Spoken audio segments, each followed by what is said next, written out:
Rosanna is in Hammersmith. Rosanna, what would you like to say? Hi, good morning, James. I'm sorry, I'm terribly nervous. So if I get tongue-tied, I do apologise. No, well, of course, and I'm sure you won't, but don't worry. You've got all the time you need. Okay, well, what I wanted to say, firstly, we are not dealing with principled people here. I know people like to make excuses for Trump and his cabinet, but these are people that will flip-flop whichever direction the wind blows. They really are all about their own survival. I think what has happened is we are dealing with people who have reached such a level of wealth and power to the point where nothing is of meaning anymore. It's like reaching the top level in a video game where you've actually beat the game. You have now conquered the top level. Then it's over, and you've worked so hard to get there. And then what? And then there's this nothingness. What they're left with is pandering to the lowest instincts. And they are. Well, I'll tell you what's left. What's left is adulation. Yes, but at this point, they are insatiable. This is not about reaching a goal. There is something so broken in those people that nothing will ever be enough. It's like an insatiable monster. And I don't think, and people say maybe Russia has some compromise on him and this. I don't believe that is the case. I believe greed is what drives him. Maybe Trump Moscow Plaza and some other, like the rarest, most wonderful promises of even greater wealth. Again, this applies to Musk as well, doesn't it? How can you be the richest man in the world and not be satisfied, not be content? And I don't know, is it more wealth? You can finish a video game and then you can go and play it again until you've unlocked every single achievement, as you say, and you've collected every single Easter egg, and it is literally finished. It's over. The game is done.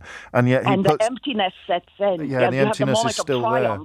And you have the moment of triumph, and then what?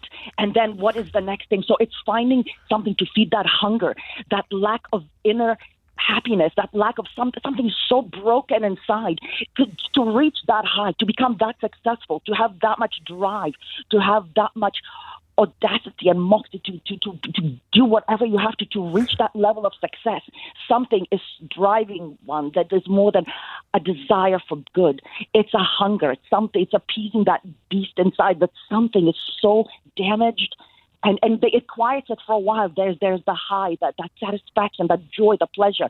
But then that goes down, and then you need to feed it with more and more. And then when you've reached the pinnacle, then what? There's nothing more left. So at this point, what they're doing is they're just settling scores. They know there are no consequences. That's it. They have reached the ultimate level. And he said before he entered the White House, he was going to do all these things. Yes. He's not. Democracy died the day he set foot at the White House this time. That was it. America is, we all of us are coming from principled places and people want to see the best and people want to this.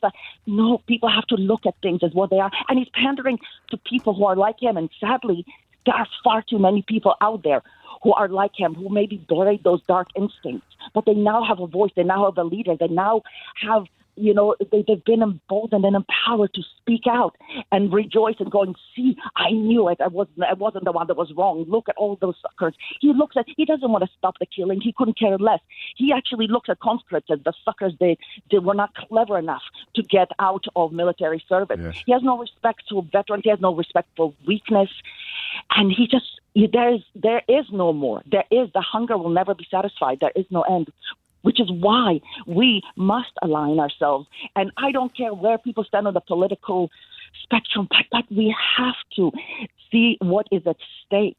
I remember yesterday there was a call to Ali Miraj, a woman named Catherine, and she was speaking about, well, we should have a referendum, and we should be asked what we think, and blah, blah, blah, blah, blah. And it's like, Seriously, we look at the position we're in because we ask people what they think. Some people who should not have more power than voting. What color M&M should be in the next package? And yet, here we are. I thought you were worried about being tongue-tied. Sorry, ADHD. Don't apologise. I was beginning to wonder whether I was going to get a word in before we actually hit the 11:15 break. And an awful lot of what you said will resonate with an awful lot of people listening. That ravenous hole, that hole that can never be filled. But in the context of what happened on Friday, How does that analysis marry to the events in the Oval Office on Friday? Because it Well, speaks to perhaps a deeper existential malaise at the heart of Trump and Musk. But what happened on Friday? Oh, that was very clear. I mean, the thing is, Zelenskyy is very principled, and they despise that. He would not go along with Trump's games when he was trying to win over Biden. He would not help him, make up dirt on Biden and on Hunter. And so he holds grudges. It's that simple. It's just a grudge to settle. Zelenskyy could have walked in there with a suit woven out of pure gold, Trump's favorite color. He could have said the perfect stuff. He could have bowed, kissed the ring, done everything. They would have found something, anything, because he just wanted to humiliate him in front of the world. It gave him a high, and that's that beast inside. And the absolute hatred of what Zelenskyy represents. Zelenskyy, like Churchill, is no messiah. He's not a perfect, infallible human being, but he is a courageous war leader, and Trump can never be that. Trump can never be that, and he represents something that they know they can never have, which is how they can do the double speak. They can talk about Ukrainian conscription and ignore the Vietnam draft, let alone the efforts by Donald Trump to dodge it, the successful efforts by Donald Trump to dodge it, because the truth doesn't matter when you're playing the game that you describe, when you're feeding appetites that aren't rational, when you can't reason people out of positions that they weren't reasoned into. So it was just about, do you think, this is, I don't want to say grounds for optimism, but nothing ever lasts with him, does it? He can be your best friend on Monday and your sworn enemy on Tuesday, and then your best friend on Wednesday again. It's humiliating to watch people like Marco Rubio dance on the end of his strings. But in a way, now that he's vented this spleen and humiliated Zelenskyy, we know, is the opposite in the sense that he will always prioritize the national interest over the personal, and Trump will never prioritize the national interest over the personal. That's where the polarity is probably most obvious. Yes. So Zelenskyy will do whatever needs to be done to keep or to return Trump to a favorable position of Ukraine. The problem with earlier callers before you is that may not be something that Trump is ever going to contemplate, regardless of how much Zelenskyy abases himself at the feet of the president. Exactly. I agree. And no matter what Zelenskyy says, it would just be a further exercise in trying to humiliate him and demean him and break him down further, because he does not respect him. He loathes him, and he wants him to know it, and he wants him to feel it. And it was personal as well as public or political. Absolutely. And the bigger the humiliation.